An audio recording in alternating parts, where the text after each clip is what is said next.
dar lectura al resumen del resumen del resumen de la hoja de vida de nuestro disertante de esta mañana. Él es experto en estadística y computación por la Universidad Nacional del Nordeste de Argentina. Es magíster en informática y computación por la Universidad Nacional de Misiones. Es doctor en tecnologías informáticas por la Universidad de Málaga, España, y también es doctorando en informática por la Universidad Nacional de Misiones, Argentina. Es actualmente profesor titular de la Facultad de Ciencias Económicas de la Universidad Nacional de Misiones, Argentina, y su ámbito laboral se desarrolla en el Instituto Misionero de Estudios Superiores y Desarrollo Humano. También hace parte del gobierno de la provincia de Misiones. Es director de modernización de la gestión y gobierno electrónico. De hecho, tiene varios premios nacionales en Argentina por su labor en esa área. También colabora con el Ministerio de Coordinación General del Gabinete del Gobierno de la Provincia de Misiones. Es director del Centro de Referencia de Tecnologías de la Información para la Gestión con Software Libre y, obviamente, docente de larga data ya de la Facultad de Ciencias Económicas de la UNAM, Argentina. Con ustedes, el doctor Carlos Roberto Briz.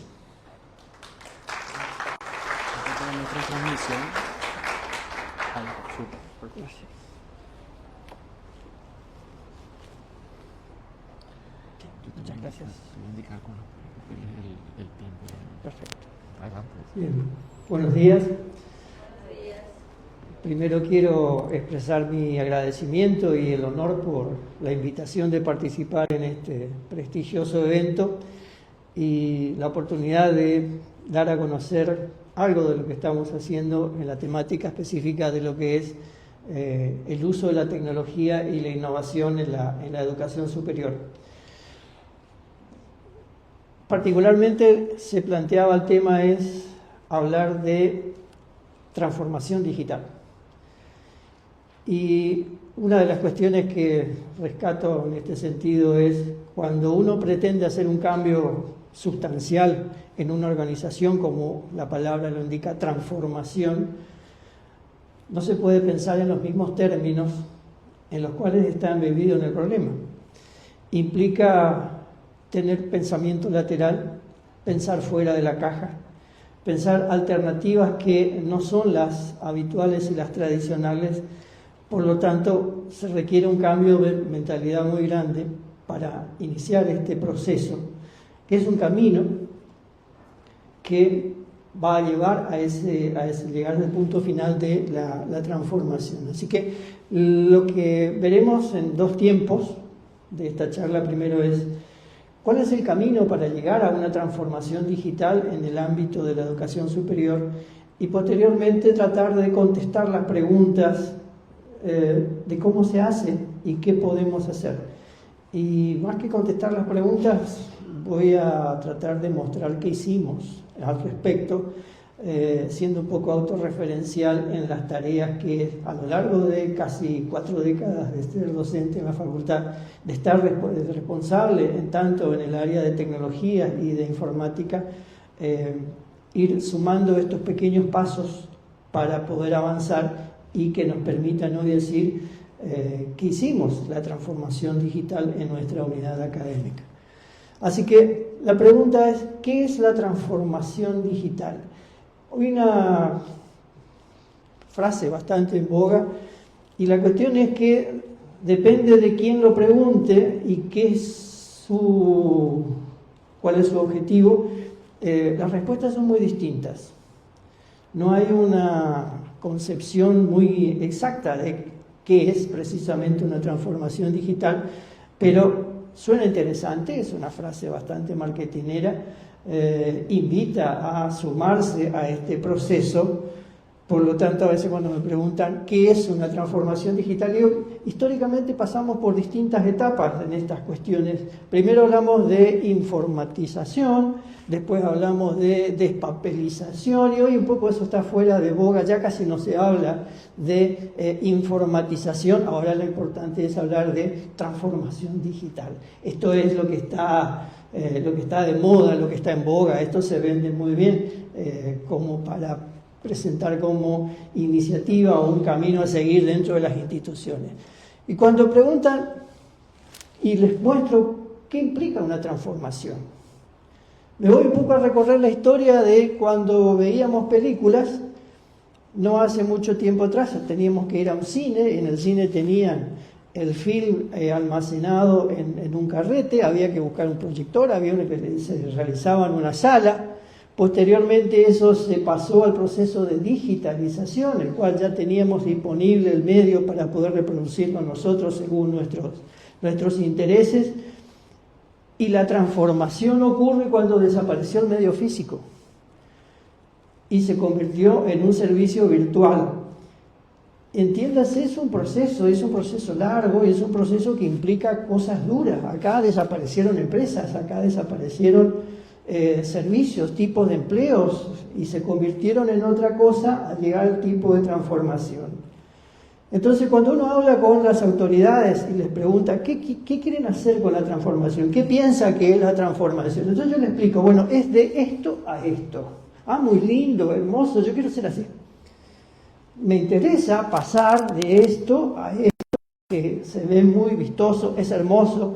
Queremos la transformación digital. Y cuando empezamos a plantearles qué entienden, qué piensan hacer, hasta dónde están dispuestos a transformarse, y la respuesta es más o menos así. Lo mismo que antes, pero mejorado y con una computadora.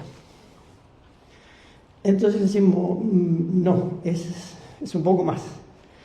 Es un camino, es un proceso.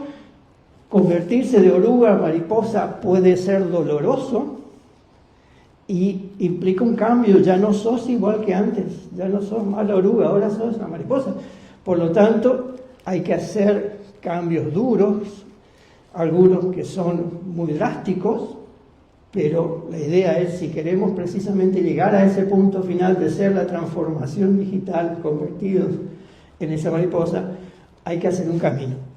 Así que ese camino depende de muchas cuestiones, depende de oportunidades, depende de las capacidades de la organización, pero una de las cosas interesantes es que se puede hacer en forma paulatina y no necesita hacer una inversión descomunal en tecnología o en pagar consultorías o procesos que nos ayuden a hacer, porque se pueden hacer de forma paulatina, progresiva, creciente, llegando a distintos logros para llegar al punto final de la transformación.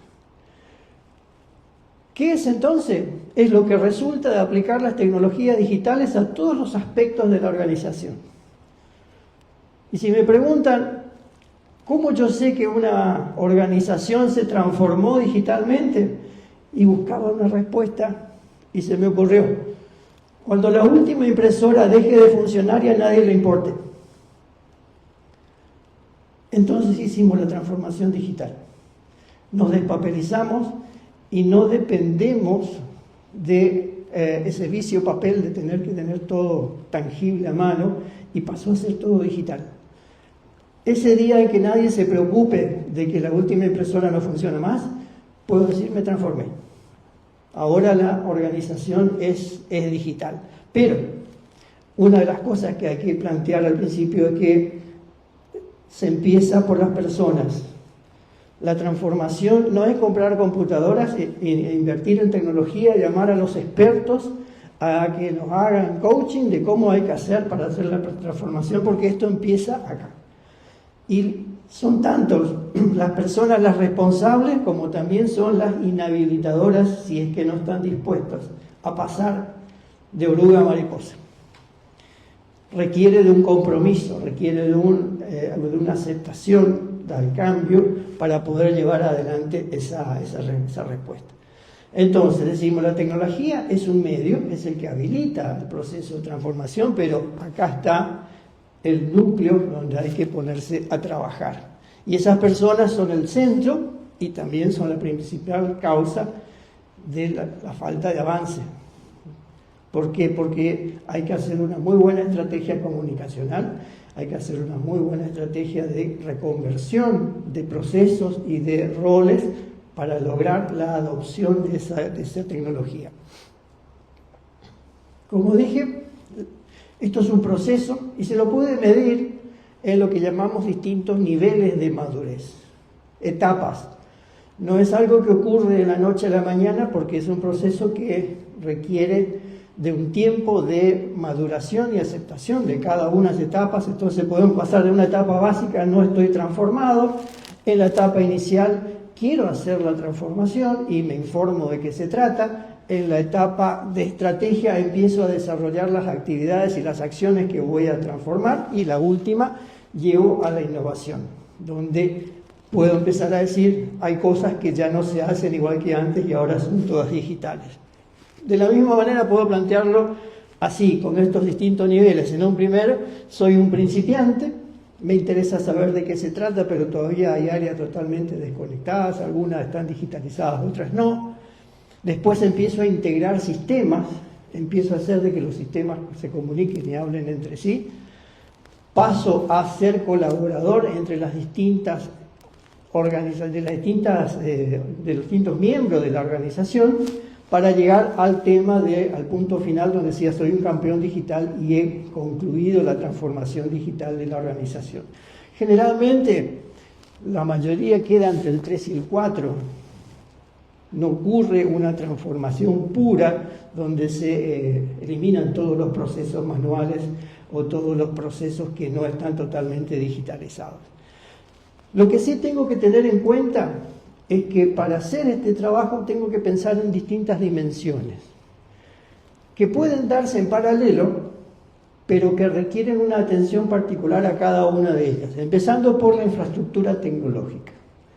No puedo pensar en transformarme digitalmente si no me voy a apoyar en la tecnología. Por lo tanto, necesito ese recurso habilitador para poder iniciar ese proceso. Avanzar en la eficiencia operativa utilizando eficientemente esos recursos que me está dando la tecnología. Aprender competencias digitales, donde me habiliten a utilizar adecuadamente todas estas nuevas habilidades, todos estos nuevos recursos que estoy empezando a incorporar. Y este es el punto crucial dentro de una organización educativa. La innovación pedagógica. Plantearme de lo que estamos haciendo hasta ahora ya no alcanza, ya no es suficiente, y tenemos que replantearlo a los nuevos paradigmas educativos, al nuevo tipo de alumno que estamos teniendo, las nuevas formas de dictar cátedra.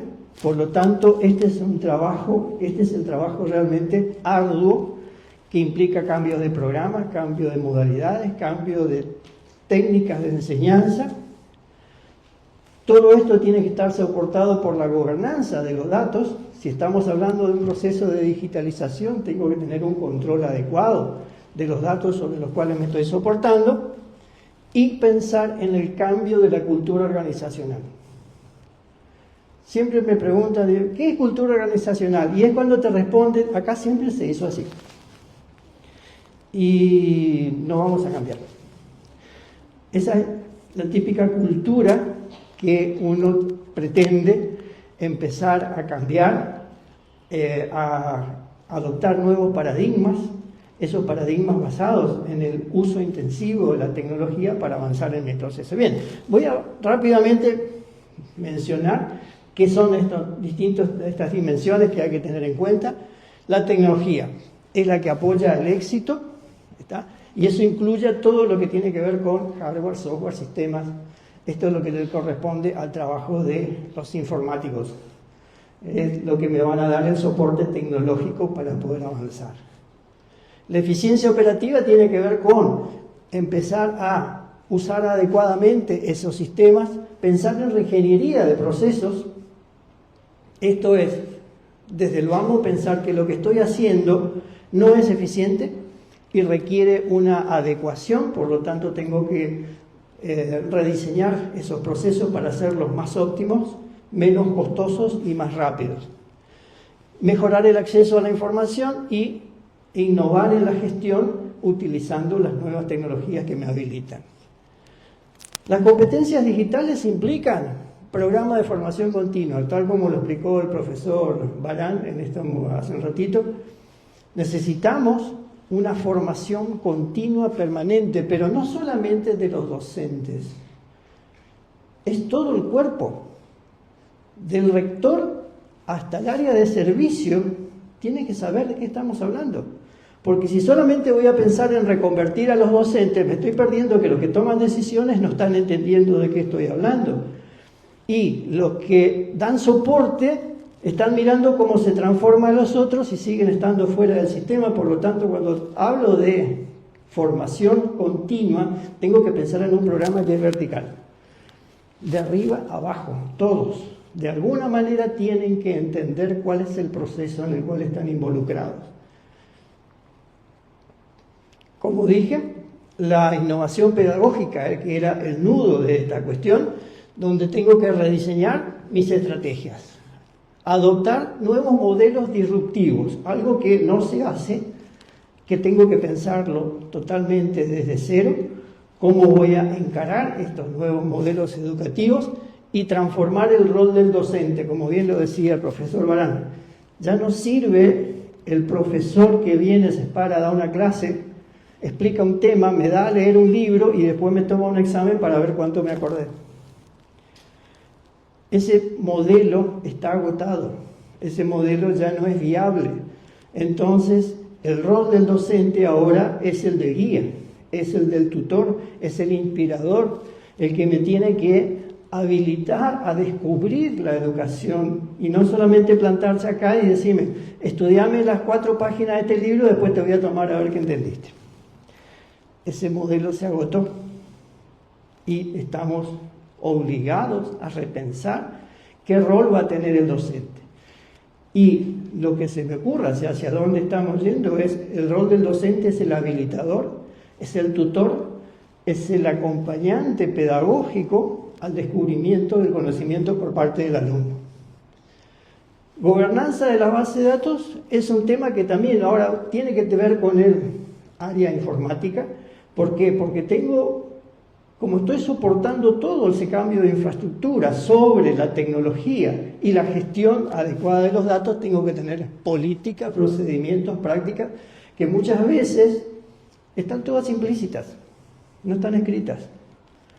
No hay una política específica, escrita, que tenga que ver de cómo se gestionan esos datos, cómo se disponibilizan esos datos, cuál es la seguridad que tienen esos datos para darle un uso efectivo y que haya analíticas para apoyar la gestión.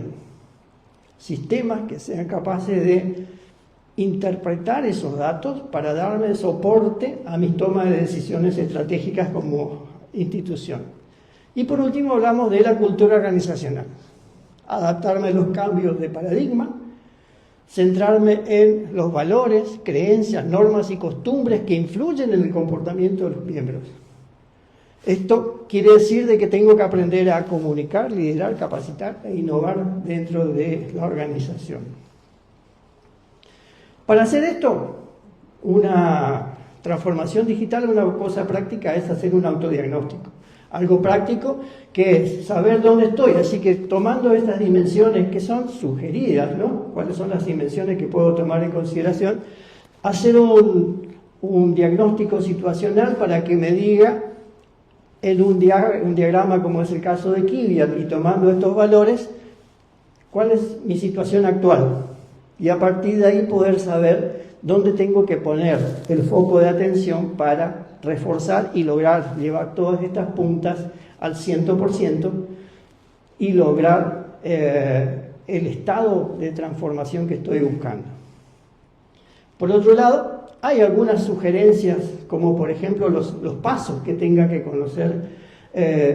Hay muchísima información respecto a transformación digital en las publicaciones, en las cuales me sugieren algunos pasos para seguir. Por ejemplo, conocer al público, cuál es la problemática que tiene, captar las oportunidades que hay en los datos.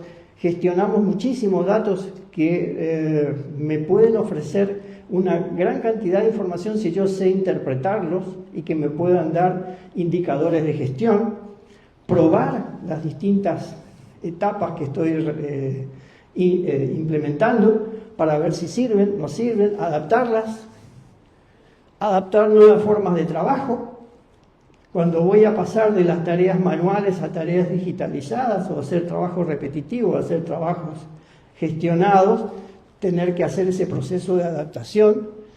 Otra cosa es no hacerlo solo. ¿Por qué? Porque no sé si lo estoy haciendo bien y qué mejor que otro me explique por dónde pasó, qué hizo bien, qué hizo mal y en qué me puede ayudar para poder avanzar más rápido. Y por supuesto el tema de la seguridad, porque los datos soportan todo. Donde yo flaqueo en el soporte y la contención de los datos, todo mi sistema depende de esto. Por lo tanto, no tengo que excluir el concepto de la seguridad de los datos que estoy gestionando, que me van a dar apoyo a mi transformación. Para hacer esto hago una hoja de ruta. Esa hoja de ruta son unos simples pasos en los cuales yo hago una serie de estados. El estado 1, digo, entendemos de qué se trata, empiezo a analizar qué significa la transformación digital, no es solamente informatizar, me empiezo a preparar para la transformación, empiezo a hacer el camino y pongo en marcha mi proceso de transformación. Otra forma de hacer otra hoja de ruta es, bueno, entender de qué se trata, entonces vemos las dimensiones y los modelos de madurez. Me preparo para la transformación, hago un autodiagnóstico y un FODA para poder saber cuál es mi punto de partida. Defino la visión, entonces trabajo con la hoja de ruta y un diagrama de Gantt para seleccionar los pasos a seguir y arranco. Comienzo a transformarme. Como dije, es progresivo. Esto no ocurre del día a la noche, sino que es un camino. Y más o menos una hoja de ruta la veo así. ¿Qué es?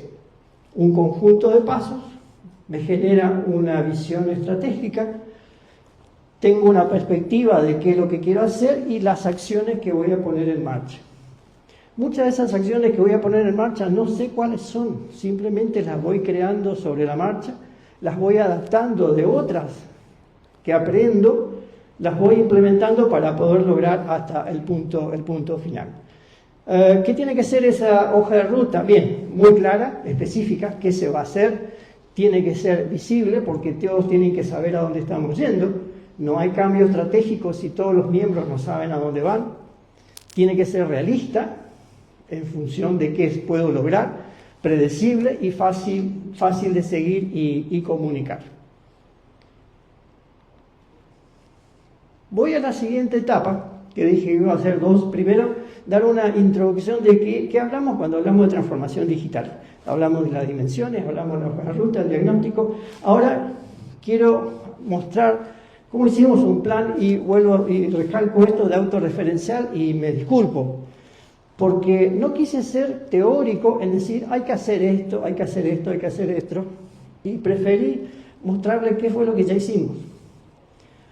Nos costó mucho, pero logramos un avance y eso les voy a ir contando por dónde empezamos. Les presento, esta es mi alma mater, es la Facultad de Ciencias Económicas, donde yo me desempeño ya 4 décadas así trabajando aquí, donde hicimos muchos cambios a lo largo del tiempo.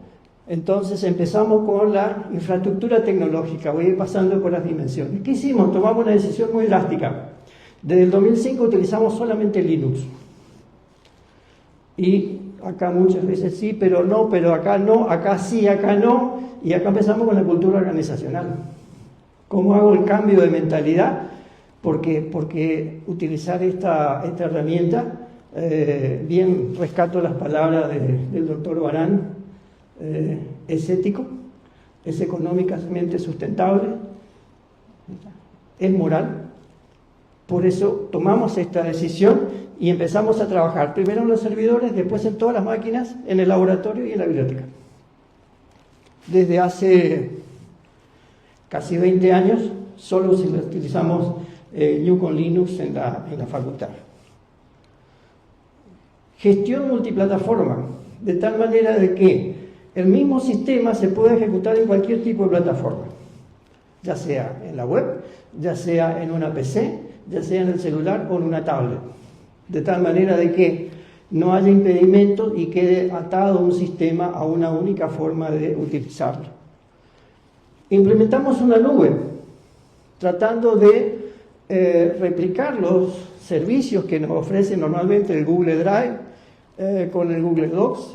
Entonces lo que propusimos fue mantener y sustentar una nube propia que pueda brindar los mismos servicios a todos los miembros de la facultad. Cada docente tiene una cuenta, tiene un espacio de almacenamiento con los mismos recursos, pero almacenados localmente dentro de nuestro propio servidor. Utilizamos una plataforma que se llama NetCloud, basado por supuesto en el software libre, con lo cual tenemos la posibilidad de tener nuestros propios datos almacenados y tener el control de nuestro sistema. Nuestro laboratorio de informática. No es en realidad un laboratorio de informática, esto es un aula de informática. Se abre a las 7 de la mañana y se cierra a las 10 de la noche. Y está así todo el día.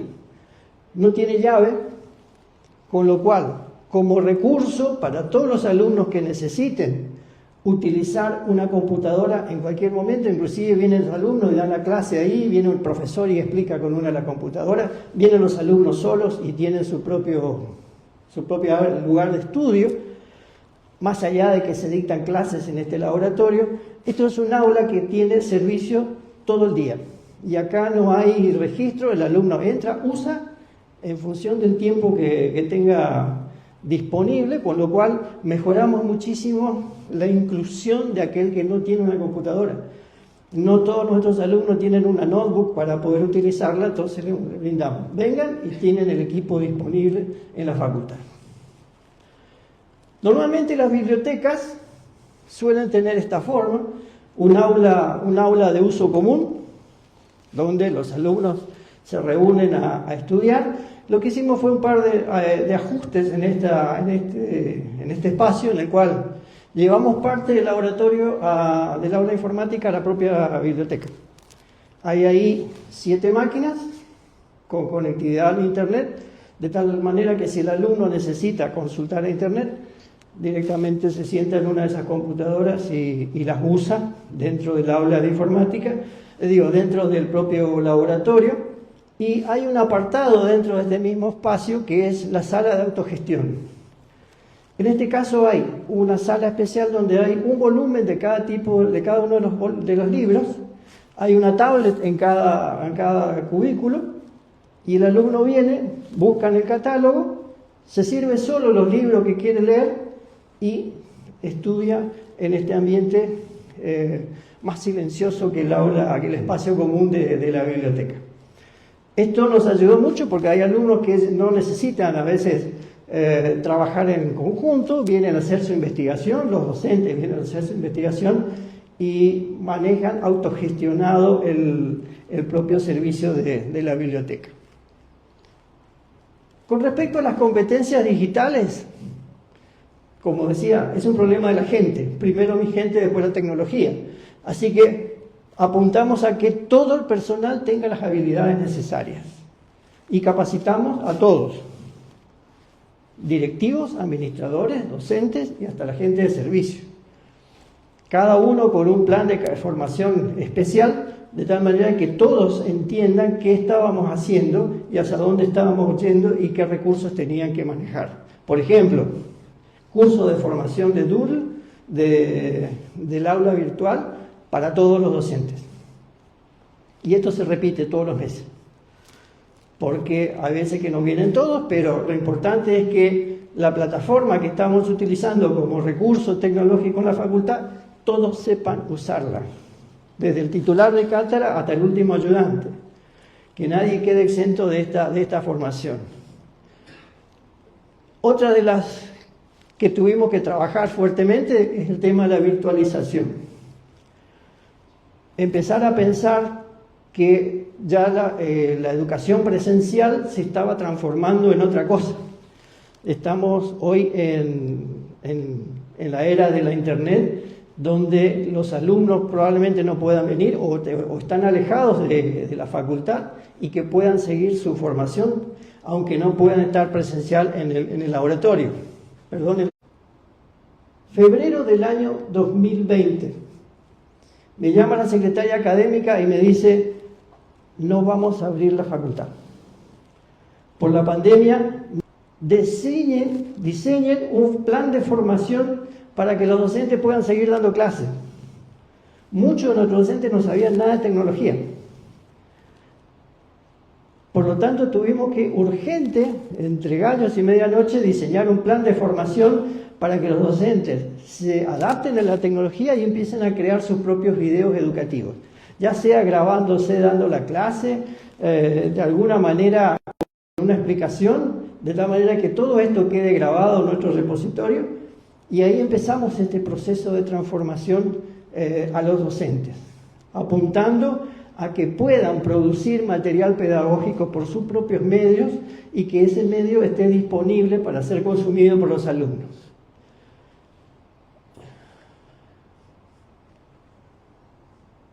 Habilidades blandas. Hoy se mencionó ese tema en uno de los docentes que planteó que no era solamente tecnología, sino también otras habilidades apuntadas al cuerpo directivo y al cuerpo de servicio, particularmente al cuerpo no docente, que es el que atiende y el que tiene más contacto, y que se empiecen a entender, a incorporar este concepto de las habilidades blandas. ¿Por qué? Porque se entiende que esas habilidades que no son cognitivas, que a veces son todas, muchas veces no están explícitas, aprender a gestionarlas y aprender a manejarlas a un nivel para mejorar ese nivel emocional, plantearse objetivos, conseguirlos y sobre todo la resolución de problemas en forma eficiente. ¿Por qué? Porque los beneficios están a la vista, o sea, no se está hablando de habilidades blandas porque sea una moda, sino que porque realmente se demuestra de que trabajar y exponer y desarrollar estas situaciones lo que hace es mejora el nivel, ya sea personal e intelectual y profesional de las personas. Con respecto a la innovación tecnológica, algunas cuestiones que empezamos a experimentar y que a la larga fueron dando resultados efectivos. Uno, la educación a distancia. Eso que arrancó como obligado al inicio de la pandemia y que después quedó para no seguirse más. Pensar en las aulas híbridas, como este concepto del blended learning. Ahora les muestro cómo funciona nuestro concepto de aulas híbridas. El concepto de aula invertida, en el cual el alumno es partícipe propio de su propia enseñanza. No solamente es el docente el que dicta, sino que el alumno participa en la construcción del conocimiento con sus compañeros. La evaluación en proceso semanal es mucho más trabajo, por supuesto, pero es mucho más personalizada la evaluación en proceso, no solamente tomar 2 parciales, un recuperatorio y un final, sino semanalmente hacer un seguimiento del avance del alumno para ver cómo está yendo y adaptar los contenidos para que lo pueda aprovechar adecuadamente. Aprender por proyectos, no solamente por memorizar contenido bibliográfico. La gamificación, como lo planteó el profesor Barán, esto es incluir juegos didácticos, incluir desafíos dentro de la propia currícula. Al finalizar la clase, incluir algún tipo de juego de preguntas y respuestas con puntaje para desafiar a los alumnos. Y la otra es cómo vamos a enseñar en la era de la inteligencia artificial. Y pongo entre paréntesis cómo, y la respuesta es no sé. ¿Por qué? Porque de repente apareció algo como que ChatGPT, que ya lleva 3 años que los alumnos lo están utilizando, y yo todavía descubro que hay docentes que todavía no incursionaron en este tema y no saben de qué se trata. Estamos en una era donde el alumno aprende por TikTok, mira videos en YouTube, mira videos en Educatina, y yo pretendo pararme acá, darle una clase, decirle léeme este libro y después te tomo de memoria. Entonces tengo que repensar mi rol docente en cómo voy a usar la inteligencia artificial como recurso pedagógico. No solamente para hacer examen, no solamente para corregir, ¿cómo voy a enseñar en esta nueva era? Y no lo sé. Afortunadamente, hay algunas instituciones que están pensando. El año pasado tuvimos ya la oportunidad de tener unos conversatorios en la Facultad de la Universidad Nacional del Este, donde junto con los docentes nos empezamos a preguntar, ¿y ahora qué hacemos? Hasta ahora no tenemos respuestas institucionales que nos digan qué hacer. Estamos cada uno por sus propios medios tratando de resolver esta situación y adaptarnos a esta modalidad. Una de las cosas que nos sirvió mucho es el concepto de las knowledge pills, píldoras del conocimiento. Cuando estábamos haciendo los videos educativos nos dábamos cuenta de que los alumnos tenían problemas con ciertos temas en las materias. Esto es, ¿cómo explicar el interés compuesto? Y era realmente complicado para explicarle a un alumno. Y teníamos muchas materias en las cuales los alumnos fracasaban porque no podían resolver una mínima parte del programa de la materia. Así que fuimos a los docentes y les dijimos, los alumnos me dicen que no le entienden este tema. Explícame en 3 minutos, yo te voy a hacer un video. Esa píldora la poníamos después en los canales de YouTube.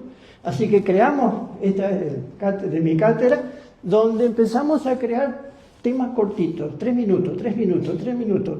Lo que no se entienda te lo explico en 3 minutos en el video. Y míralo tantas veces como sea necesario hasta que lo aprendas. Como un recurso adicional a toda la cátedra, por supuesto.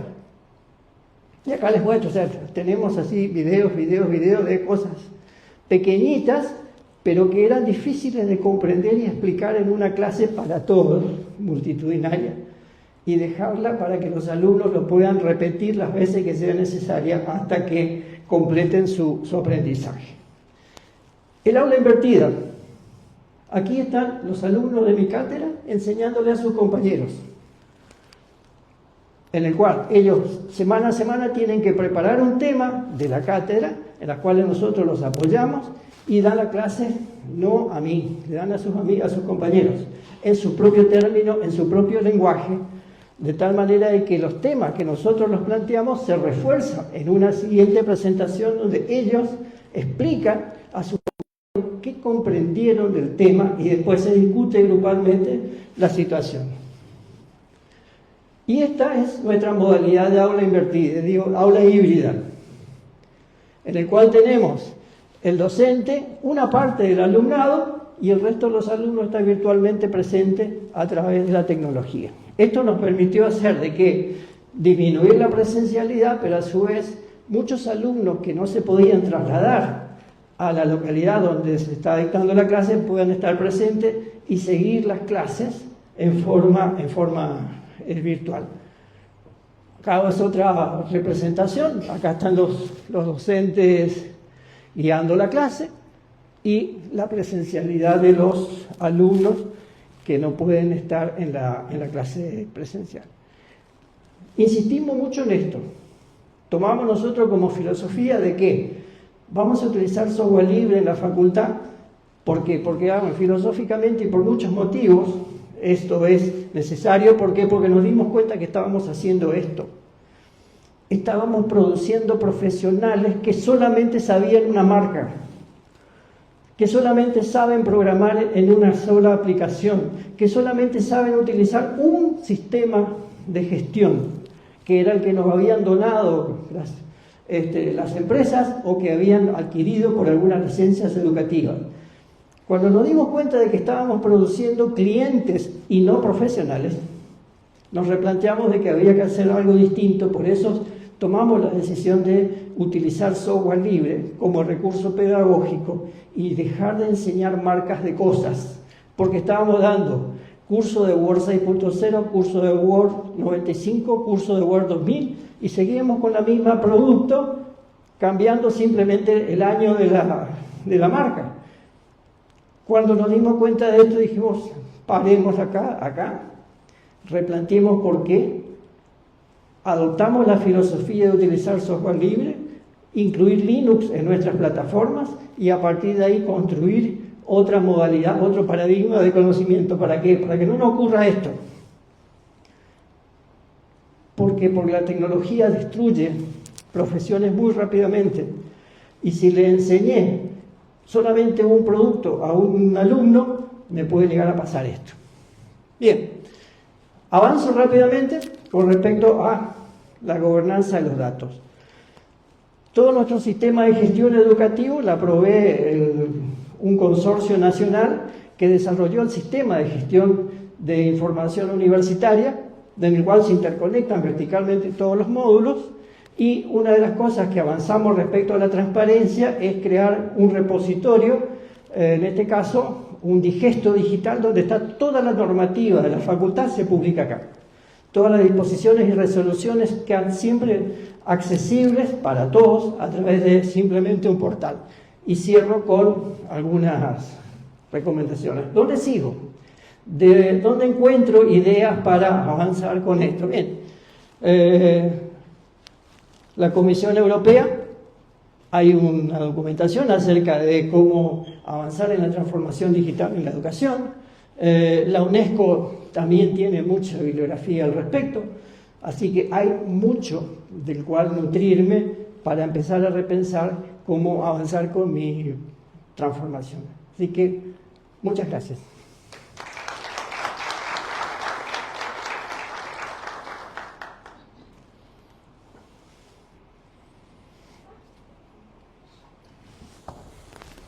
Muchas gracias, profesor. Excelente y brillante su presentación. Quisiéramos nosotros, como parte de la organización, hacer la entrega de un pequeño reconocimiento para que lleve consigo como testimonio de esta oportunidad. El reconocimiento dice así: gratitud y reconocimiento al doctor Carlos Roberto Briz por su participación en carácter conferencista para la sala temática Tecnología e Innovación con el tema Transformación Digital en la Educación Superior, Innovación, Tecnología para el Futuro del Alto Paraná en el Precongreso Regional Zona Este, que se desarrolló en Ciudad del Este el 12 de septiembre de 2024. Firman los rectores Natalia Duarte por la UNINTER y el doctor Osvaldo Caballero por la UNI. Profesor. Muchas gracias.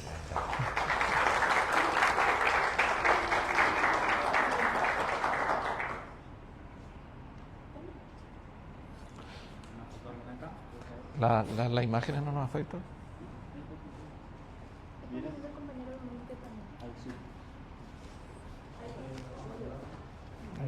Ahí también. Ahí. Un poco más enfrente también. Sí, ahí está más en la luz.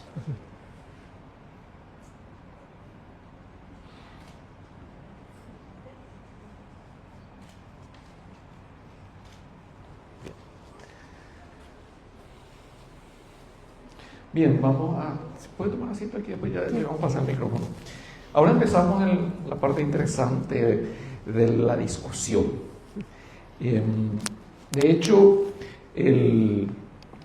la sala temática, en el proceso de registro, había planteado una serie de preguntas y hemos recibido muchísimas contribuciones. De hecho, eso llamó bastante la atención. Una de las preguntas es cómo evaluar el impacto de la tecnología en la educación superior en la región Alto Paraná, y las respuestas son muchísimas. Y quiero irme a la parte final de las preguntas que fueron formuladas como excusa para empezar. Tenemos varias respuestas para las preguntas ya, digamos, hechas con anticipación por la organización, y la última parte dejamos con la siguiente frase: si gustas, puedes agregar una pregunta al disertante del eje temático. Y bueno, si podemos acercar los micrófonos al profesor, entonces. La primera dice así: ¿cuál es su visión holística en cuanto al sistema educativo vinculado a la tecnología a nivel regional? Su punto de vista, obviamente. Pues entonces empezamos con esa respuesta y después la participación de los demás. Bueno, difícil la pregunta de verlo desde el punto de vista holístico. Yo creo que todavía nos falta transitar mucho al respecto de hacer esta integración. Vamos a venir aquí, creo que nos vean todos. Acá. Sí. Precisamente por eso estamos trabajando en el desarrollo de estas habilidades blandas, para incorporar otra visión distinta en el cuerpo docente, en el cuerpo directivo, en el cuerpo de gestión, para que tengan una visión más integradora, más completa, basada en la problemática y las necesidades del alumno. O sea, hoy venimos con un modelo educativo masivo, casi estructurado, en el cual el docente viene, da una clase, tiene una cantidad de alumnos, no sabe quiénes son, no los identifica, da una cátedra, hace una evaluación y no sabe ni a quién evaluó. No se conecta con la problemática de cada uno de ellos para poder saber adecuadamente qué potencial tiene. Y esta metodología de enseñanza casi parametrizada nos aleja mucho de poder encontrar el potencial. Rescato lo que planteó el profesor Varano y que dijo cuando recordaba a sus docentes y dijo: ellos me inspiraron. Ellos me dijeron, lee esto. ¿Por qué? Porque entendieron que había un potencial en él. Lo supo explotar y hoy tenemos esta personalidad dándonos cátedras en este lugar. Yo creo que todavía nos falta mucho camino en recorrer, en salir de esta enseñanza parametrizada, formal, única para todos por igual, y entender mejor las necesidades e identificar el potencial en cada uno de los alumnos. Gracias. Hay 20 preguntas, voy a elegir alguna. ¿Qué estrategias recomendaría para reducir la brecha digital y asegurar un acceso equitativo a la tecnología en las instituciones de educación superior? Bien, creo que ahí hay una respuesta que se puede llevar por parte de la educación y otra es un poco más amplia.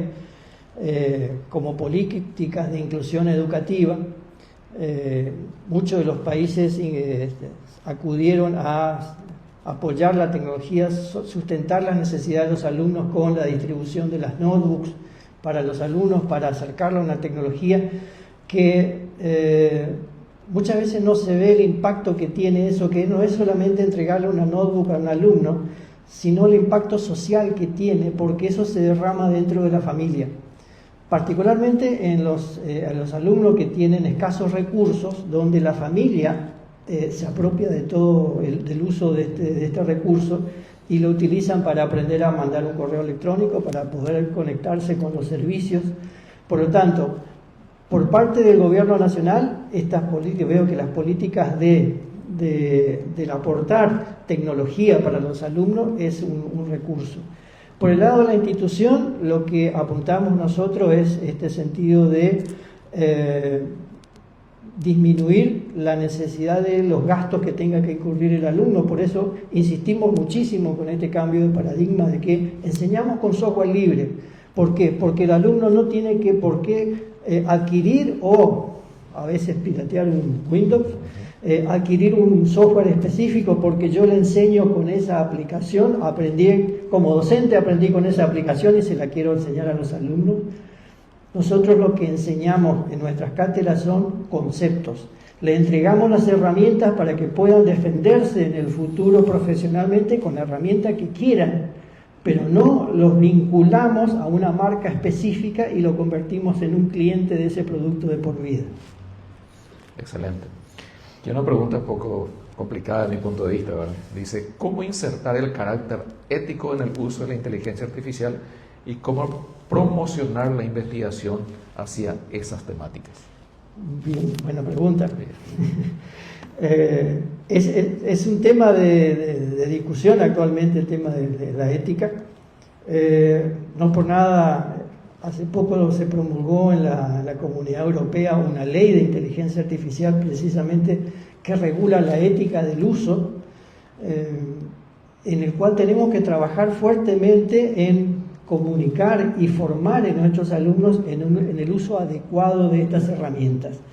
Tengamos presente que muchas veces el alumno lo que busca y lo que pretende es aprobar la materia por los medios que sea, y esos medios pueden incluir utilizar la inteligencia para hacer los trabajos. Ya no nos sirve de nada darle un material de lectura y decirle, léeme este documento y después escribime un resumen. Chat PDF hace esto. Y el alumno lo sabe.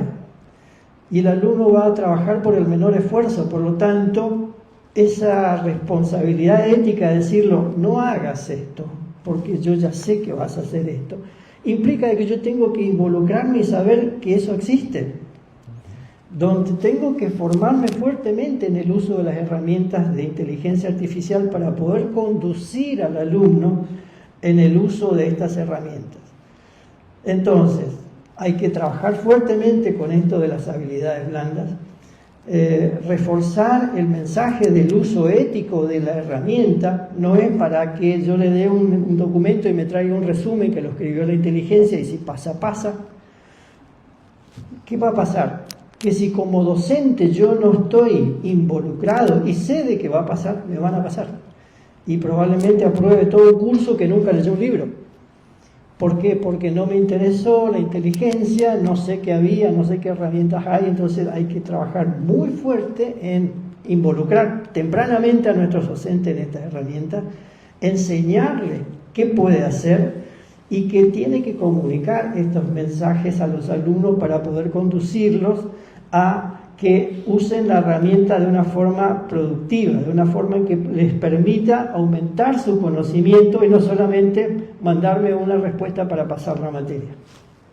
Excelente. Una que está relacionada con la anterior justamente dice, y que tiene que ver con eso de no querer leer, cómo afecta la tecnología al hábito de la lectura, respecto, específicamente con relación con la rapidez y la inmediatez que los jóvenes quieren ahora justamente. Bueno, es un hecho que los jóvenes no leen y creo que los adultos tampoco.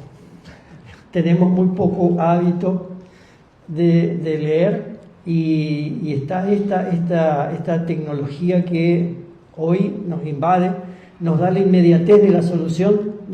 Tengo un problema y busco un video en TikTok que me lo explique, o busco en YouTube para que me lo dé, y si no, que me explique la inteligencia artificial. Simplemente aquí lo que estoy haciendo es, estoy conduciendo la pregunta para que alguien me responda, pero no logré asimilar la respuesta, porque no estuve en el proceso de la creación de la respuesta. Entonces, tenemos estas cuestiones de la inmediatez. Pregunto y me responde. Todas las respuestas prácticamente ya están disponibles, basta que sepa buscarla. Por lo tanto, y acá es donde tenemos un problema, yo creo que social y a largo plazo, de que los alumnos no están acostumbrados a leer, salvo algunas materias, como tuve la oportunidad de ver a mi señora de leer libros en otros ámbitos, como en el caso de la comunicación social o las carreras humanísticas, que sí leen mucho. Pero veo que en las otras, particularmente donde me toca a mí, en las ciencias económicas, donde están las ciencias duras, hay muy poco hábito a la lectura. Y realmente es difícil ahora llegar a solucionar un problema que viene de muchos años. A nosotros nos vienen problemas de la primaria y de la secundaria, que ingresan a la universidad y no saben resolver una regla de 3 simple. Entonces, ¿cómo a veces tratar de solucionar eso con un curso de nivelación que no nivela para nada, pero tampoco cambia el problema social con el cual estamos viviendo y que vamos a tener que arreglarlo a lo largo de muchos años? Ojalá tengamos programas de incentivo a la lectura, que simplemente no nos planteen leer un documento y pasarle a chat PDF que me dé un resumen, sino entender y disfrutar la lectura como camino al conocimiento. Gracias, profesor. Bien, respondimos algunas de las que estaban escritas, las que fueron remitidas con antelación. Ahora entonces abrimos la oportunidad que los que están presentes puedan plantear, no solamente preguntar, sino que también hacer un comentario respecto a un punto en particular que crean que corresponde en este espacio. Así que adelante. Sí. Le hacemos llegar el micrófono. Profesor, acá va a llegar. Excelente. En los últimos minutos habló de las escuelas, de los chicos que recibimos nosotros como universidades. Y ahí viene un planteo de que nosotros universidades tenemos que trabajar con los colegios, porque ese producto es lo que recibimos. Usted habló de todas las innovaciones, de todo lo que los docentes tenemos que prepararnos, de todos los cambios que debemos hacer. Las universidades vamos trabajando, vamos conociendo de a poco los docentes de la antigua escuela, los alumnos que nos vienen de los colegios sin redacción, sin investigación, sin proyectos, sin ninguna gramática. Yo creo que ahí está nuestro principal problema.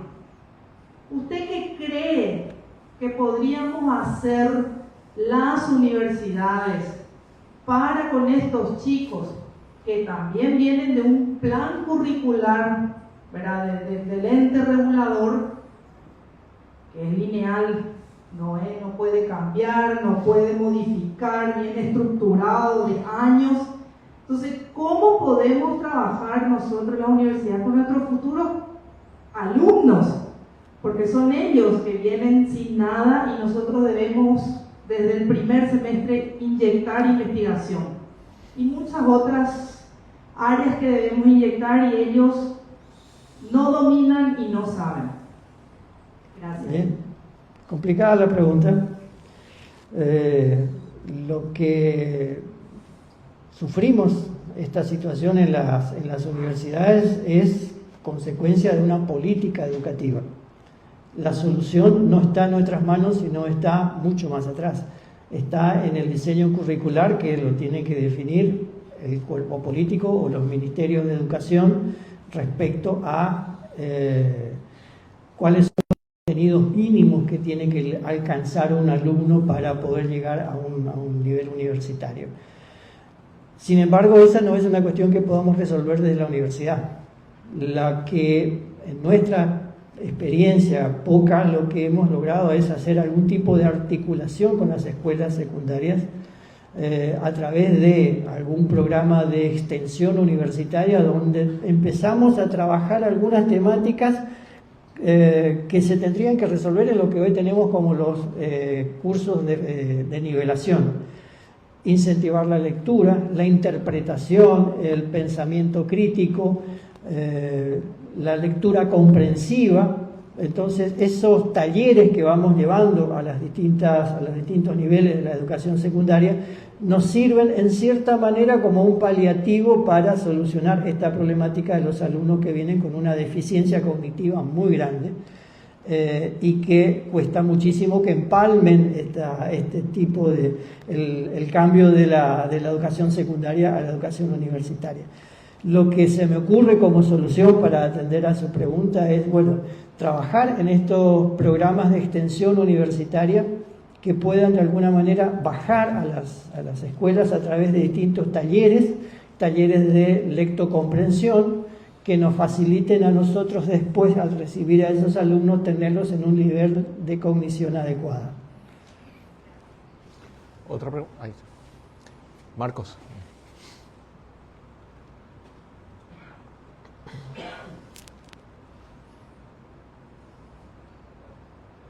Buenos días, Elías Agüero de la Universidad de La Paz. Si bien usted dijo sobre el uso de inteligencia artificial de parte de los estudiantes, es cierto, un curso entero puede pasar una carrera sin leer ningún libro con inteligencia artificial, nunca pensar en hacer una tarea, porque lo hace directamente con inteligencia artificial.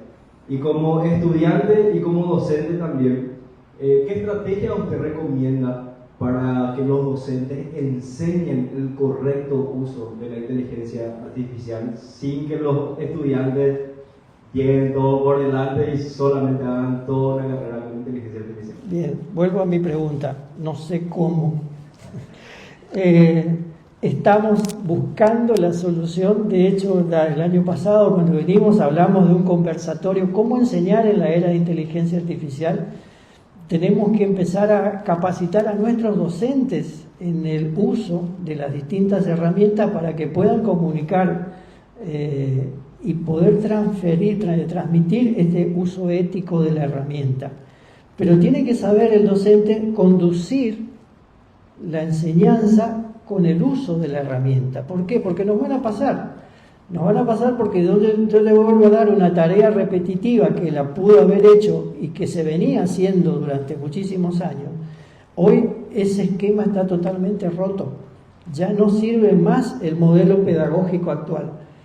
¿Qué tengo que hacer? Trabajar muy rápidamente y fuertemente en introducir al docente en el uso de estas herramientas y que pueda encontrar cómo a través de estas herramientas puede aportar al alumno el uso, porque de hecho lo van a usar. O sea, yo no puedo prohibir, no puedo decir no usen esto, de hecho lo van a usar de alguna u otra manera. Ya está presente en todos lados, está presente en todos los WhatsApp. Desde que apareció el anillo azul, la inteligencia artificial está en el WhatsApp al alcance de un toque de dedo. Entonces, lo que tengo que sentarme es decir, bueno, ¿cómo los oriento a los docentes a que encuentren alguna manera de usar estas herramientas para conducir y que además incluyan este concepto del uso ético, de que no es pregunto, copio y pego y terminó la tarea? O sea, ¿cómo interpreto? Por eso nosotros insistimos con el tema del aula invertida. Ahí no hay inteligencia artificial que valga. Cuando nos planteamos con este tipo de modalidad, y que nos ayuda muchísimo porque son entre ellos se están aprendiendo, se están enseñando en su propio idioma, en su propio lenguaje, no hay inteligencia que les ayude. Tienen que estudiar, tienen que conocer y saber exponer el tema. Por lo tanto, ese nuevo rol que tenemos que pensar como docente es, ya no sirve más la enseñanza con léete un libro y después te tomo el examen. Tengo que encontrar un programa de formación docente que incluya la inteligencia artificial, saber qué herramientas tengo, cuáles son las herramientas que puedo utilizar y que puedo inducir al alumno a que a través de esa herramienta aprenda y pueda expresar que adquirió el conocimiento. Otra pregunta.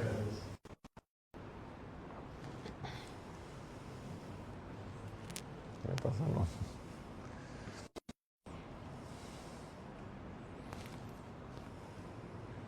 Buenos días. Gabriela Fretes de la Universidad Nacional de Lima. Profesor, desde su experiencia en su unidad académica, ¿están ustedes encarando de alguna forma ya, vamos a decir, mesa de diálogo de trabajo, en cuanto a la regulación de la utilización de las herramientas de inteligencia artificial? No, todavía no.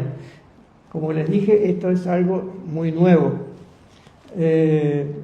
Esta explosión del uso de la inteligencia artificial apareció hace escasamente 3 años y todavía no nos adaptamos. Ni siquiera todos los docentes saben de qué se trata y cómo utilizarla. Por lo tanto, ni siquiera tenemos una política de utilización ética, y vamos experimentando sobre la marcha. O sea que en este momento todavía estamos en la etapa de concientización, contándole a los docentes qué es y para qué se puede utilizar, y todavía no entramos en una etapa más operativa de poder definir una política basada en inteligencia artificial, porque no están claras las cosas todavía, cómo estamos aprendiendo, y de hecho cambia esta tecnología tan rápidamente, avanza tan rápidamente, que cuando tengamos escrita una política creo que el escenario va a ser distinto. ¿Otra pregunta? ¿Alguien más? Profesor, ahora mi turno. Soy estudiante también de doctorado, así que tengo muchas preguntas con relación a cómo fue que la UNAM consiguió que directivos, alumnos y funcionarios utilicen software libre. Y quiero hacer una pequeña reflexión sobre el año 2005, cuando se implementa en Brasil la obligatoriedad de las instituciones públicas a utilizar software libre. Yo creo que sucedió en Argentina y acá en Paraguay no resistimos a ese cambio. Me gustaría escucharle cómo ustedes consiguieron de que toda esta institución, la UNAM específicamente, utilice este software libre, porque mucha resistencia hay. Y quiero añadir un poco más a que si software libre acorta la brecha digital, porque cuando hablamos de Windows hablamos de programas totalmente pagados, y sabemos que aquel que no tiene dinero a acceder a un software original, los recursos disponibles dentro de este aplicativo tienen costo, todos tienen costo. Bien, la pregunta corta y la respuesta: sangre, sudor y lágrimas. Más lágrimas que los otros. ¿Por qué? Porque planteábamos cambiar un paradigma muy presente en que el software se utilizaba así como venía, y teníamos la ventaja en este particularmente donde estamos trabajando, que es la Facultad de Ciencias Económicas, que teníamos que ser coherentes y entender y explicarle. Fue muy fácil explicarle a las autoridades la relación costo-beneficio del software sobre la adquisición y el despilfarro de la plata en el pago de licencias. Cuando le hicimos una ecuación y le dijimos tenemos que gastar tantos miles de dólares solamente para actualizar software y no vamos a tener nada nuevo, solamente vamos a tener el más nuevo, la relación costo-beneficio salió a la luz. O sea, ya no había nada que explicar, pero eso fue porque estábamos en un ámbito donde había que ser coherente con la ecuación. A eso le reforzamos y le aplicamos otros valores que tienen que ver con esto, como por ejemplo la inclusión. Y decirle, le puedo dar al alumno la misma herramienta con la que estoy enseñando. Y por supuesto tuvimos muchísimo rechazo con docentes que habían aprendido a utilizar una herramienta y pretendían que los alumnos siguieran con la misma herramienta. ¿Por qué? Porque su sistema informático estaba basado en eso. Así que después de redactar documentos y explicar por qué hacíamos esto, por qué esto era moral, por qué esto era legal, porque no podíamos propiciar de que la universidad induzca al alumno a adquirir el software de forma ilegal. Eso sería inducir al delito, eso sería salirse de los márgenes legales, en el cual le exigíamos a los alumnos que estudien con algo que nosotros no le podemos dar y que se tenían que conseguir por sus propios medios, ya sea legales o no. Por lo tanto, trabajamos mucho en el refuerzo.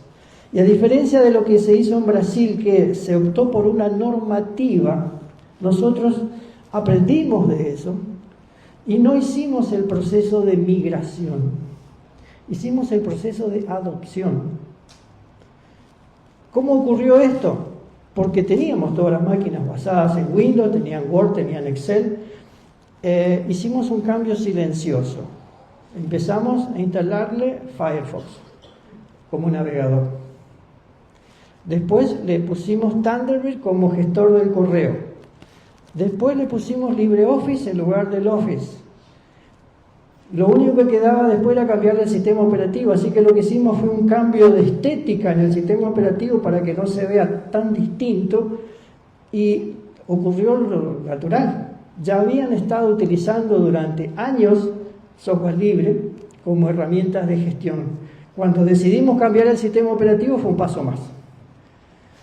No sin la discusión y la pelea constante del cambio de paradigma, de que tenemos que enseñar lo que el mercado le pide. Entonces decía, perfecto, el mercado dentro de 2 años va a expulsar a todos esos que enseñamos hoy, porque no le voy a enseñar una herramienta, le voy a enseñar una marca de producto. Y ese producto va a desaparecer, tarde o temprano va a desaparecer. Qué mejor que darle el recurso para que sepa manejar cualquier herramienta, independientemente de la marca que tenga en el futuro. Por eso, trabajamos mucho con la concientización, con el diálogo, con la conversación. Y afortunadamente, nuestros directivos nos escucharon. Y cuando dábamos la capacitación, estaban sentados en primera fila. O sea, nos dieron el ejemplo a seguir a toda la comunidad de la facultad de que el cambio estaba en marcha y ellos lo estaban conduciendo. Una más para finalizar. Máquina nueva que se compraba, máquina que venía con software libre. Y una de las primeras cosas que hicimos fue comprarle al decano un monitor así de grande y ponérsela en su despacho. De tal manera que cuando venía alguien al despacho veía nuestro sistema. Y te preguntaba, ¿y esto qué? Y este es nuestro sistema. Estamos utilizando Linux. Ah, qué bien. Y máquina que alguien quería cambiar, tenía que ser con Linux. Entonces generamos ese efecto envidia, ese efecto de querer el sistema más que obligarlo a través de una normativa. Por eso, sistema complejo, nos llevó muchos años, pero hoy podemos orgullosamente decir, lo logramos e hicimos esa transformación. Bien, de hecho creo que podemos quedarnos toda la mañana y tal vez toda la tarde discutiendo estas cuestiones, aportando, no tiene límites y es apasionante. Demasiados desafíos existen en términos tecnológicos porque la tecnología es dinámica, avanza a pasos agigantados y probablemente el tiempo que estuvimos aquí muchas cosas ya fueron cambiando y acompañar realmente es difícil. Los desafíos están ahí, hay mucho esfuerzo por justamente mirar los aspectos fundamentalmente éticos y que tienen relación directa con el aprendizaje. Los docentes tienen que estar obviamente preparados, eso es un gran desafío porque los estudiantes van a una velocidad mucho mayor.